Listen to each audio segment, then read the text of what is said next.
beaucoup. Je me présente, je suis Cheikh Tidiane Kane, commissaire de police divisionnaire de classe exceptionnelle à la retraite.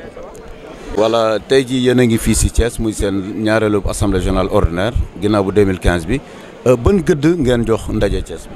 ndaje Thiès bi dañ ko jox ngëdd ndax boo seetee Babacar Thiès dafa nekk ville emblématique ci raay ak tenue ndax man Thiès laa dëkk ñu choisir Thiès ñëw fii di fi def suñu assemblée dafa am symbole et le symbole est très fort ñu ñëw nag di delloowaat sunu njukkal base bi ñu joxoon mandat def ak ñoom bilan waxtaan ak ñoom déglu leen seet nu ñu améliorer sunu donc association bi parce que du commissaire yi rek ci nekk brigadier yi ci ñoo ci ëpp gardien yi ñoo ci ëpp ndax dañu réussir une première jël brigadier jël gardien jël commissaire yëpp nekk benn loolu jafe na te ñu réussir nañ ko donc moo tax tey ñu choisir Thiès Thiès est emblématique Thiès regroupe énormément de policiers ñu ñëw sargal leen déglu leen taataan seen xel waxtaan ak ñoom. association à la traité police lan moo war a doon taxawaayam ndax dañ ne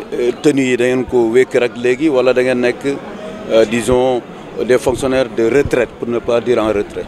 alors ba nu dindee casquette ba ak tenue bi xel maa ngi fi ak li ñu naan ci tubaab vécu bi mi ngi fi la nga xam ne jàngoon nañ ko xam ko ci police duñ ko añaanee jox sunu rakk yi topp ci ñun au-delà de le Sénégal et tout le pays. bon taxawaay bi wax ngeen ko si jamono joo xam ne adduna bi si boppam ñuy wax wàllu kaaraange mel na ne kenn mënatul am xel bu dal. dëgg la est-ce que tey jii seen gis-gis jàpp ngeen ne Sénégal mi ngi si kaaraange. dëgg la Sénégal li may wax rek nii kaaraange du doy waaye day wax dëgg yàlla suñu gis-gis xanaa di yokk état bi yokk moyens yi pour policiers yi. ak ñi nga xam ni ñoom ñoo yor kaaraange sur le terrain waaye day wax dëgg yàlla ñi ngi def lu nu mën kaaraange nag du Sénégal rek Sénégal n'a pas le monopole ci kaaraange ni mu sooxe ànd bi monde bi ci boppam moo am boobu phénomène di ñaan rek état bi te état baa ngi def nag wax dëgg yàlla te yàlla tax xanaa rek ñun nag dañuy conseiller dañuy alerter ak nag ni ñu koy doxalee mooy maanaam bañ a wane ni. ñun kat fi la ñu nekkoon ñoo mën lii ñu mën la loolu du wax yi nit mënoo bokkoon démb ni da ngay bokk tey waaye nag di nga ne sama xel légal ma jox la ko pour yëf yi gën a dox loolu mooy suñu taxawaay. am na ñu wax ne léegi jamono mooy dox ba koo laal natt bu la dalee sax ñu teg ay daan ci alkaati yi ak force de l'ordre de façon générale ba ñenn ñi sax dañu waroon defee liggéey bi day xaw a des est-ce que jotul peut-être ñu jooyanti. waaw loolu moom lu metti na ndax boo nekkee ci corps yu mel nii. déggoo ñu ne boo ci dugg c'est encore un peu ingrat ça c'est le lot quotidien des policiers waaye yow sa diggante yàlla ak li ngay doxale yow li ma sama benn magu policier doon wax bu la kon fayru yàlla fay la voilà. bon peut-être ñu daaneel seen ay mébét lan la ak nguur gi wax nga ñaari ponk yéen du ngeen def politique mais est-ce que bu intérêt Sénégal taxawee dina jaadu ngeen engagé wu pour intérêt réew mi beneen bi. ndax yéen a ngi sentir également nguur gi mu jàppale leen parce que également servir ngeen à la nation. mais nguur gi dañ koy wax di ko interpeller pour mu jàppale retraités yi te xam naa loolu président de la République mi ngi ci. si yan fànn. dama xam ni par exemple boo xoolee ni fi doxee policier xëy na lépp du sotti mais am na loo xam ne xëy na ci seen par exemple. pension yi ñu yokk ko. pension yi dañ ko war a yokk kooku moom on est pour. pension ñu yokk ko donc aussi charge politique yokk ko et puis gën leen di protéger c'est très important parce que nit ñi boo ko protéger wul day dem ba nga xam ne day soxe découragé mais je crois que loolu yëpp question réglage la rek question réglage la état bi ñàkkul xam ni rôle kaaraange police xam nañ ko. wàllu politique bi ak taxawaay réew mi lan moo ci seen taxawaay. politique moom Babacar di ko wax ci sunu association dañ ko exclure on a dit. pas de discussion confessionnelle et politique boo wéetee nag ak sa isoloir yaa xam koy sànni waaye je répète nous sommes des républicains et nous soutenons l'État la République les institutions et koo xam ni il est issu du suffrage universel tu as notre soutien. c'est clair non du ma ko leeral. koy c'est clair non leeral ko maanaam dañ ni politique xam nga politique dafa xam loo boo ko waxee rek. yaa ngi jaxase sa xel mais ñun ban ko xamee ba ñuy tas suñu association fii kenn du fi waxee politique kenn du fi waxee politique kenn du fi waxee affaire yi religion loolu la ñu wax. maintenant li nga wax ni ñun suñu statut dañ ñun nous sommes des républicains moom lañ jàng moom lañ xam suñu métier du dëgg koo xam ni république moo la tax a jóg ñu ngi sa gannaaw. maanaam fu Sénégal soxla mën na gis retraité policier. wa mais à tout moment. Et nous sommes à la disposition de l'État et du pays parce que nous sommes des citoyens sénégalais. Merci, M. Tall. Et en 2015, comme on l'a dit tout à l'heure dans la salle, le secrétaire général l'a répété, c'était une assemblée constitutive pour porter notre association sur, comme on dit, ces fonds baptismaux.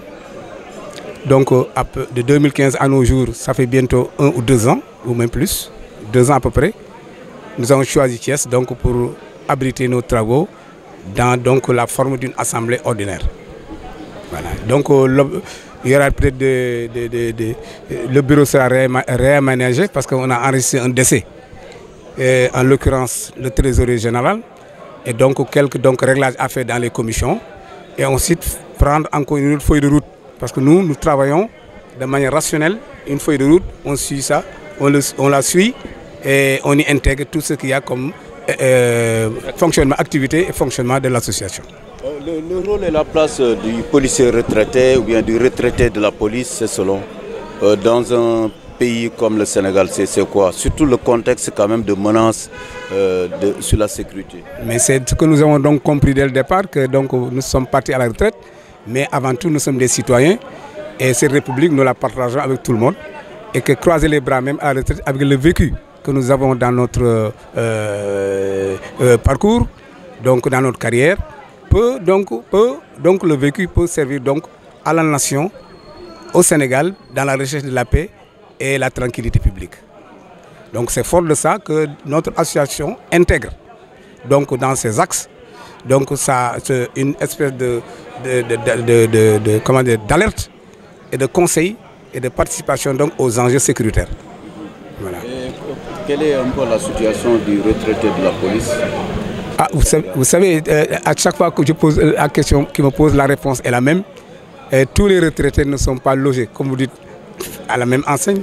Et peut-être ils partagent tous la même situation. Mais bref, nous, on cherche à améliorer les conditions des retraités, non pas en nous posant en contre-pouvoir, non, en proposant des solutions aux autorités, et pour que donc le retraité ait un meilleur sort.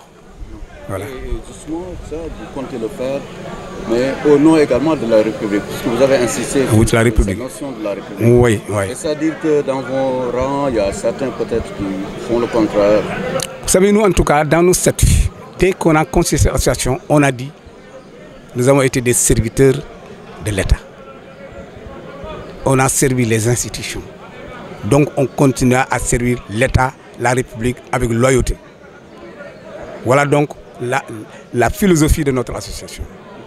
Voilà. Donc, voilà. Le Sénégal est-il menacé, surtout dans un contexte préélectoral?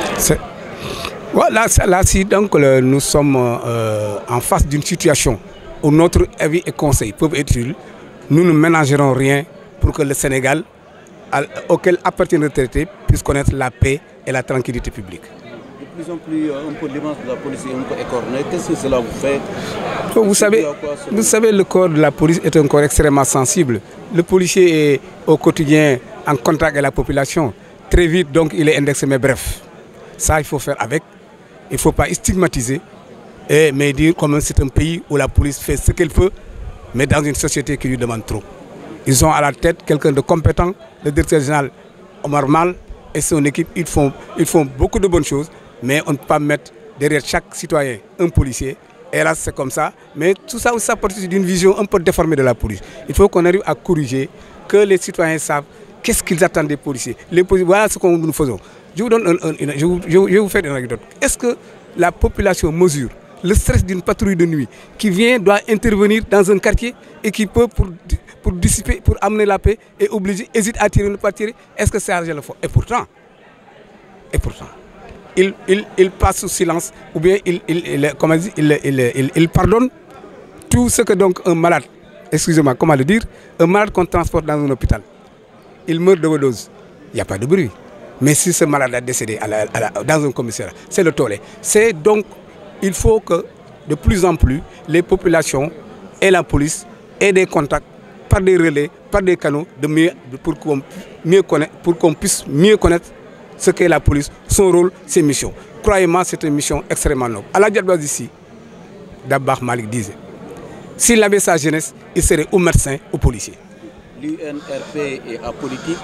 Au même moment, on entend certains anciens policiers qui soutiennent le chef de l'État. C'est pas paradoxal?